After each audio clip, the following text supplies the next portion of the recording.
안녕하세요, 이사연쌤입니다. 오늘 강의는 아니고요. 오늘 영상의 주제는 수학과에 대해서 사람들이 보통 갖고 있는 오해들과 그에 대한 진실을 한번 규명해보는, 그래서 이제 선생님의 졸업생들 중에서 지금 수학과를 다니고 있는 학생들이 이렇게 좀 앙케이트를 해줬어요. 그래서 이렇게 질문지들을 넣어줬는데 딱 보기에도 한 20개는 넘는 것 같은데 뭐 이상한 질문들 넣은 거 아니죠? 뭐 재밌을 것 같아요. 근데 말씀드리고 싶은 거는 제가 뭐 수학과를 대변하는 사람이라고 볼 수는 없죠. 저도 어디까지나 주관적인 이제 얘기들을 할 것이고 소수의 의견이다라고 받아들여주면 좋겠고요. 결국 제 영상 유튜브의 목적 자체가 대중들이 수학에 대해서 되게 나랑 먼 과목이다라고 하는 이제 이런 게 다 편견들이죠. 일종의 이제 벽들을 허무는 것을 저는 좀 목표로 하고 이렇게 영상들을 찍는 것이기 때문에 하여튼 좀 해보도록 하죠. 일단 그냥 눈에 보이는 것부터 테이프까지 다 붙여놨네요. 너무 꽉 붙여놓은 거 아닙니까? 수학과를 나오면 계산을 잘할 것이다 라고 이제 오해를 한다는 거죠. 수학과를 나왔다고 계산을 잘하느냐? 당연히 아닙니다. 그러니까 이게 그런 오해인 것 같아요. 고등학교 이제 수학 자체가 되게 이제 계산이 많았으니까 어떻게 계산이 주였죠. 그러니까 답을 구하는 것이 목표였던. 수학과에서는 계산의 비중이 그렇게 많지 않습니다. 심지어는 이제 그나마 계산을 많이 하는 과목이라고 할 만한 게 통계. 근데 통계과에서도요, 기본 통계학에서도 수업에서는 어지간해서는 다 계산기를 씁니다.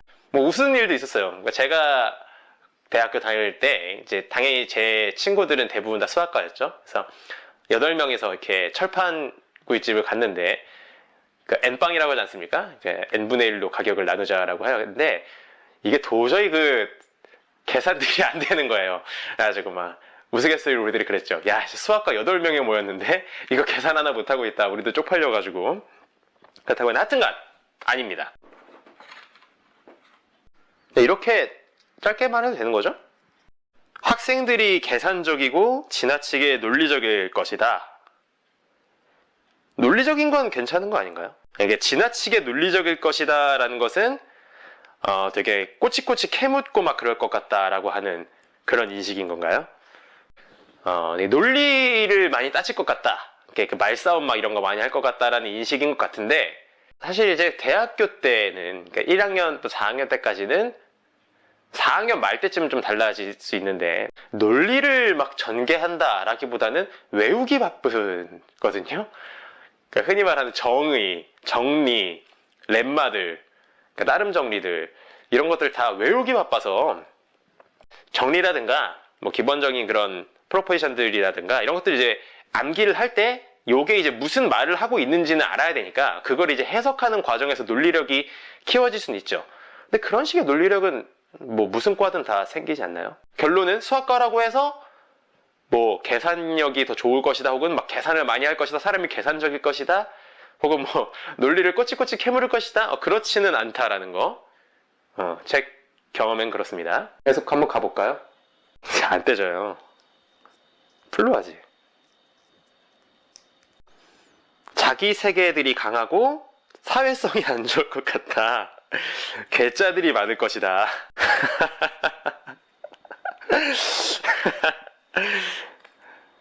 그렇게 볼 수 있겠죠. 그래요. 수학과가 워낙 이제 자주 보이지 않다 보니까 그럴 것 같기도 한데, 고등학교 때 수학을 좋아하고 잘하는 학생들 같은 경우에는 대체적으로 자기 세계가 강했던 학생들이 많이 보이죠. 저도 이제 가르치다 보면은 이제 수학을 좋아하는 이제 학생들 중에서는 자기의 고집도 강하고 그런 케이스들도 많은데, 그런 학생들이 이제 입학을 많이 했기 때문에 뭔가 전체적인 성향이 처음에 그럴 수는 있지만, 수학과의 특성상 오히려 학년이 올라갈수록 이제 그런 내가 짱이야, 내 고집만 부리고 내가 최고야, 그런 이제 성격은 오히려 누그러질 겁니다. 1학년 때가 가장 자신에 대한 프라이드가 강하죠. 근데 이제 수학 전공 과목들을 하다 보면은 아, 내가 정말 멍청이였구나. 이제 그렇게 생각을 하게 됩니다. 뭐, 시간이 지나갈수록, 내가 정말 아는 게 없구나. 그리고 나는 정말 이게 맞다고 생각했는데, 와, 내가 정말 내 생각에는 흠이 많구나. 나의 생각에는 많은 결점들이 있구나. 라는 것들을 계속 이제 경험을 하게 되거든요. 그러니까 되게 겸손해지죠, 사람이. 다른 사람의 이제 의견을 일단 전적으로 수용할 수 있는 그러한 이제 상황까지 가게 될 겁니다. 정리하자면, 오히려 그런 자기 세계가 막 강했던 혹은 자기 주장이 강하고 자기 고집이 강하고 하는 것들이 오히려 누그러지면 누그러지지 결코 그 수학을 공부한다고 해서 자기 주장이 세지거나 하진 않는다. 근데 뭐 이제 좀 그런 건 있는 것 같아요. 그러니까 아무래도 다른 과들에 비해서는 감정적인 것보다는 그러니까 이성적인 것을 더 선호하는 기질이 분명 있는 건 맞는 것 같아요. 오히려 그쵸? 대인 관계에 있어서는, 그런 기질이 오히려 좀 더 좋다고 보는 게, 대인 관계에 있어서 감정에 충실한 사람들이 오히려 사회생활을 더 잘 못하지 않나요? 그러니까, 정말 자기 편 그대로 있으면 자기 편 딱 이렇게 있는 것이고, 아니면 막 배척되고, 이런 케이스가 오히려 더 많은 것 같고, 자기 그 감정 막 드러내고, 이러지는 잘 않는 스타일이지 않나? 약간은 좀, 선비 느낌이 좀 들죠. 제가 경험한 건 그렇습니다. 제가 꼭 다 진리라는 건 아니고요. 재밌네요. 뭐 계속 더 진행을 해보겠습니다. 남자들만 득식을 할 것 같다. 저는 이제 고3 학생들을 오래 가르치다 보니까 이제 아무래도 진학적인 측면에서 이제 그런 것들도 많이 좀 조사하고 그랬는데 이과 자체가요. 이과 자체가 남자가 엄청 많아요. 이과 자체가 남녀 성비가 잘 안 맞는다고요. 제가 이제 봤었던 통계 2017년도에 한국교육개발원에서 이제 조사한 통계, 그러니까 전국에 있는 그 대학에 대해서 조사를 한 거죠. 이과라는 거는 이제 보통 공학계열, 자연계열, 그리고 의학계열 이렇게 세 개를 보통 말을 하죠.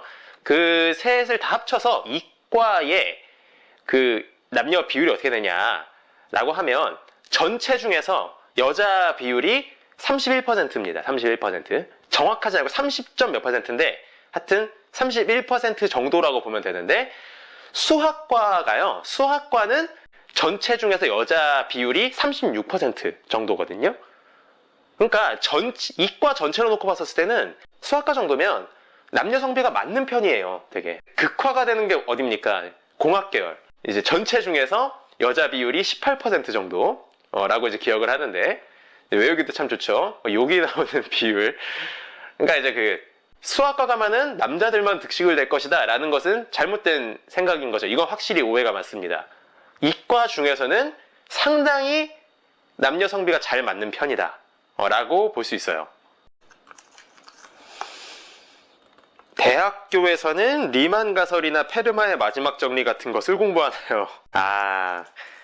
제 영상이 제가 이제 최근에 뭐 리만 가설이나 페르마의 마지막 정리나 이런 것도 찍고 강의하는 영상도 올리곤 했지만 오해하시면 안 되는 거는 대학교에서 리만 가설이나 뭐 푸엥카레 정리나 뭐 PMP 문제나 뭐 이런 것들 공부하지 않습니다. 볼 수도 없고요. 그러니까 대학교에서는 그러면은 뭐 뭘 공부하냐?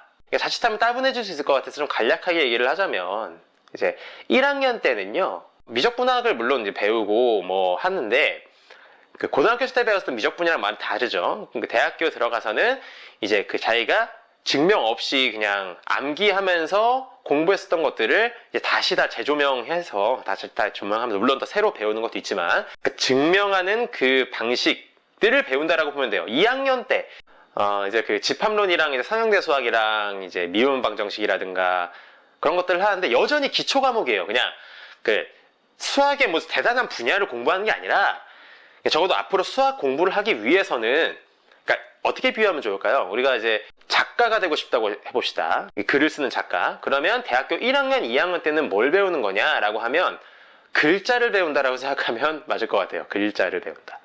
기역, 니은, 디귿, 리을, 아야, 어여. 이런 걸 이렇게 쓰는구나. 3학년 때는 이제 보통 현대대 수학이랑 뭐 이제 복수 해석학이랑 미분기하학이랑 뭐 혹은 뭐 위상수학 같은 것도 배우기도 하죠. 그러니까 그런 것들도요. 물론 이제 대학을 다니는 학생들 입장에서는 매번의 그 수학 과목들이 사실 다 만만치 않아요. 다 만만치 않고 다 어렵게 느껴지겠지만, 근데 수학은 크게 세 가지 분야로 나눌 수 있어요. 그게 이제 대수학이랑 해석학이랑 이제 기하학으로 나눌 수 있는데, 3학년 때 배우는 뭐 위상수학 같은 거는 이제 그 기하학의 아주 그냥 그 기초죠. 아주 기초 과목. 뭐 현대대 수학이니 그런 것들도 다 이제 아주 그냥 기초적인 과목이죠. 이제 뭐 복수 해석학, 그리고 2학년 때부터 3학년 때 배우는 해석학, 실해석학, 뭐 이런 것들을 다 이제 해석학의 기초 과목이죠. 그러니까 여전히 3학년 때도 수학이라는 그 학문에 있어서는 걸음마 단계예요. 그러니까 글 쓰는 이제 작가 입장에서는 뭐라고 말하면 좋을까? 작가 입장에서는 단어 정도를 이제 쓸 수 있다. 그러니까 2학년 때까지는 글자를 쓸 줄 알았다. 글자를 배웠다 치면은 이제 3학년 때는 단어들을 배운다 정도? 4학년 때는 그 석사의 이제 기초 과목들을 공부하거나, 혹은 이제 자기가 취업을 하고 싶다라고 한다면은 취업에 좀 용이한 그런 과목들을 공부하기도 하고, 뭐 어떻게 획일화되진 않는데, 뭐 설령 이제 석사를 갈 학생들이 이제 그 석사 기초 과목으로서 이제 4학년 때 공부를 한다라고 해도 여전히 기초다. 글 쓰는 사람들 작가로 비유를 하자라고 한다 치면, 이제 대학교 4학년 그리고 석사 과정 한 중간쯤까지 되면 이제 글이라는 거를 이제 쓰는 연습을 하는 거죠. 글을 쓰는 거. 무슨 뭔가 아직 작품이라든가 이런 거를 낼 수 있는 단계는 아직은 멀었고요. 결론은 대학교 때 그런 난제들 같은 것들을 공부하고 그러는 건가요? 네, 아닙니다. 그냥 수학의 기초들을 공부하는 것이다. 사실 이제 고등학교 때까지는 전혀 그런 걸 하지 않았기 때문에 대학교 가서 하는 거죠. 몇 개만 더 해볼게요. 수학과 나와서는 수학교사를 하는 거냐? 저도 이런 질문 많이 들었습니다. 대학교 다닐 때. 수학과 나오면 수학선생 하냐고. 분명히 말씀드립니다. 수학 선생님을 하는 거는, 수학 교사를 하는 거는 수학 교육과지 수학과가 아닙니다. 수학 교육과와 수학과는 엄연히 달라요. 아예 계열 자체가 달라요. 수학과를 나와서 물론 그 교직이수를 할 수 있어요. 수학과에서 교직이수를 해서 실제로 교직이수를 하는 학생이 10%도 안 됩니다. 10%도. 다들 안 해요. 근데 잘 교직이수를. 이제 수학과 다니는 학생들 같은 경우는 대학교 와서 수학까지 배웠는데 이제 그 고등학교 수학 같지도 않은 수학, 산수 그런 거 이제 뭐 가르치고 싶지 않다. 뭐 그 쪽팔리게 그거 어떻게 가르치냐라는 말도 안 되는 자만심이라고 해야 될까요? 자기에 대한 이제 오만과 나는 진짜 정통 수학과인데 막 이런 이제 인식들이 말도 안 되게 좀 퍼져가지고 오히려 수학과 학생들은 수학 교사를 잘 하지 않으려고 합니다. 되게 바람직해요. 왜냐하면은 사실 교사는요, 진짜 학생들을 가르치는 교육자는 진짜 책임감 갖고 해야 되거든요.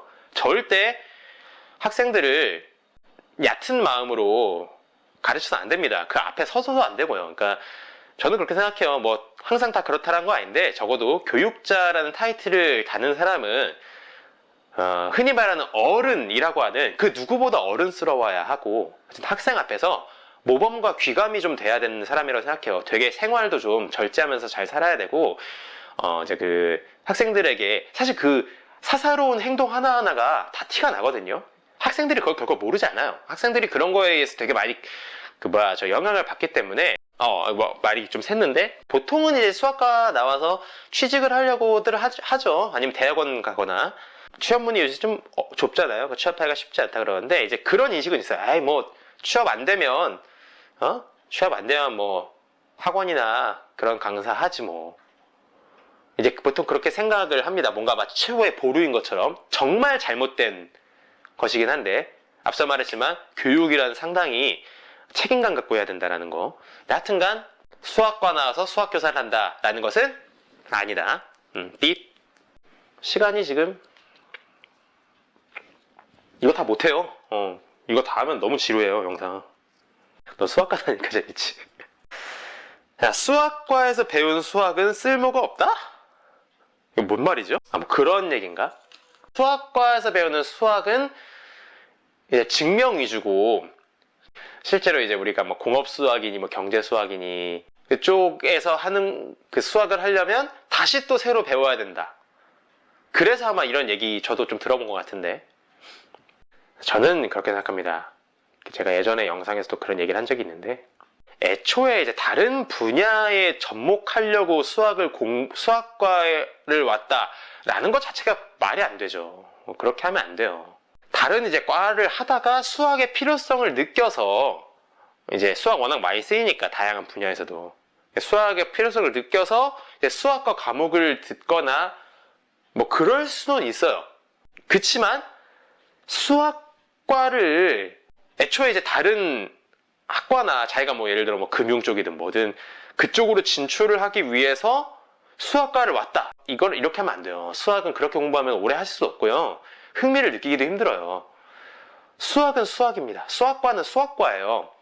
이건 마치 그 비유를 들자면 그렇습니다. 국어국문학과를 나온 학생이 막 이렇게 말하는 거죠. 러시아어 이거 지금 배우려고 하는데, 혹은 프랑스어 배우려고 하는데 내가 국어국문학과에서 배웠었던 거 지식 하등 쓸모 없더라 라고 말하는 거랑 똑같은 내용이죠. 그래서 수학과는요, 정말 수학을 좋아하는 학생들, 이렇게 좀 뭔가 머리 굴리는 거에 대해서 즐거움을 느끼는 학생들이 해야 되는 것이지, 무슨 막 현실 생활에 어떤 분야로 막 나아가기 위해서 수학과를 왔다라는 것은 애초에 그 방향 자체가 잘못됐다. 그 얘기를 좀 하고 싶네요. 결론은 아까 질문이 뭐였었죠?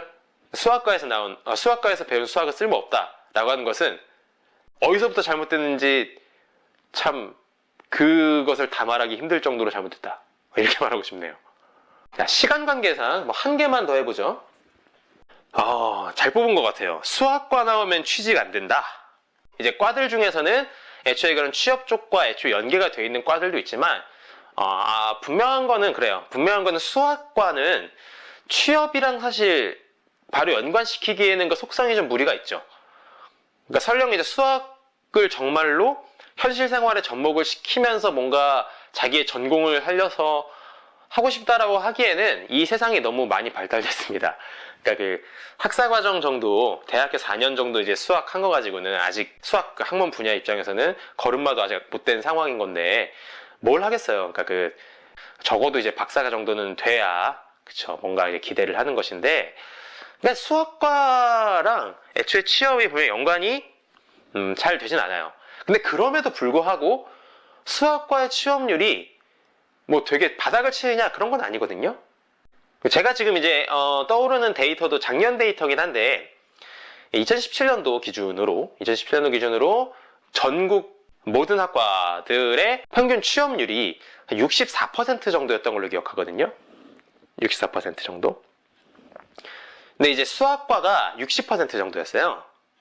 이 데이터만 봤었을 때 4% 정도 낮은 거 아니냐라고 이제 볼 수 있어서 그렇게 생각할 수도 있겠는데, 근데 이제 되게 취업이 잘 되는 과들이 애초에 있지 않습니까? 의학 계열 같은 경우는 뭐 거의 90% 이렇게 취업을 하잖아요. 그리고 뭐 이제 공대 같은 경우도 취업률이 되게 높고요. 64%만큼 이제 올려주는 것들은 앞에서 이제 말했었던 뭐 의학 계열이니 공학 계열이니 뭐 이런 데들이 취업률을 올려주는 것이고, 수학과보다 취업률 안 좋은 과들도 되게 수두룩 빽빽합니다. 그리고 이제 그걸 생각해야 돼요. 그러니까 대학원을 진학하는 이제 비율이 많죠. 대학원 진학 비율이 수학과 같은 경우는 그게 어느 정도 차이가 나냐면은 이제 그 대학원 진학률 있죠. 전체로 놓고 보면은 한 7% 정도거든요. 근데 이제 수학과 같은 경우는 대학원 진학률이 15% 정도입니다. 이제 제가 소수점 단위는 사실 제 기억을 지금 못하고 있어가지고, 그리고 작년 데이터예요. 2018년도는 어떤지 정확하게 모르겠지만, 하여튼간 수학과에서는 대학원 진학률이 다른 과들 평균치에 비해서 2배 이상이라는 거거든요. 오히려 수학과를 나와서 뭔가 자신의 길이 정해지는, 그러니까 정말 어떤 회사를 들어가서 돈을 버는 비율은 적을지언정 자기의 길을 정해서 이제 가는 비율은 타과들에 비해서는, 그러니까 평균치보다는 오히려 높을 수 있다. 그리고 이제 좀 비교하자면 다른 이제 좀 자연 계열이랑 좀 비교를 해봐야죠. 뭐 물리과, 화학과, 생명과 이런 거랑 비교를 해봐야 될 텐데, 이제 물리과랑 생명과가 한 55%, 작년 이제 통계에 의하면 전국에, 그리고 이제 화학과가 56%인가 그 정도였을 거예요. 수학과는 다른 이제 자연 계열의 이제 그 학과들보다는 취업률이 오히려 더 좋다. 그러니까 공대보다는 아니지만 그 다음이다. 뭐 그 정도로 볼 수 있겠네요. 시간 관계상 뭐 여기까지만 할게요. 뭐 더 하면 지루해질 것 같아가지고 다음에 또 뭐 혹시 영상이 반응이 좀 뜨거운 것 같거나 하면 뭐 2탄도 찍고 3탄도 찍고 뭐 해보죠. 뭐 하여튼 그냥 제가 생각했을 때 여기 제가 지금 뭐 이 중에 있을 수도 있지만 학생들이 이제 가장 오해하는 거는 고등학교 수학을 했던 것처럼 대학교 때 수학을 하는 게 아닌가라고 하면 그게 이제 가장 위험한 오해입니다. 그러니까 그 고등학교 때는 증명에 대해서도 거의 배우지도 않고요. 근데 이제 대학교 가서는 증명이 거의 주입니다. 증명이 주고 그 고등학교 때처럼 하는 계산은 극히 일부입니다. 극히 일부라서 여러분들이 이제 혹여라도 고등학교 때 난 수학 되게 좋아했어 라고 해서 대학교 수학과를 진학했다가는 위험할 수 있어요. 그래서 선생님이 말씀드리고 싶은 거는 수학과는 어떤 학생들이 갔으면 좋겠느냐. 머리 굴리는 걸 좋아하는 학생들. 그러니까 뭐 게임을 해도 전략 시뮬레이션 같은 거 좋아하고 그리고 뭐 보드게임 같은 거나 이런 거 좋아하고 그러니까 머리를 쓰는 데서 이게 희열 같은 거를 느껴본 경험이 있고 그런 거를 즐길 줄 아는 새로운 거를 배워나가고 이런 것에 대해서 되게 즐거움을 느끼고 하는 학생들이 수학과를 왔으면 좋겠어요. 무슨 막 수식 딱 계산해서 막 답이 탁 나왔었을 때 되게 기분이 좋았어. 문제를 막 많이 풀어가지고 그 중에서 막 100개를 풀어가지고 6개를 다 맞아서 기분이 좋았어 라고 하는 그런 감정과 수학과는 좀 되게 멉니다. 되게 성과 지향적이고 한 학생들이랑은 사실 수학과는 조금 멀 수 있어요. 오히려 저는 그 오해, 수학과에 대한 오해에서 이 점을 더 말씀드리고 싶네요. 긴 시간 경청해 주셔서 감사하고 다음 영상에서는 보다 더 이제 유익한 내용으로 찾아뵙도록 하겠습니다.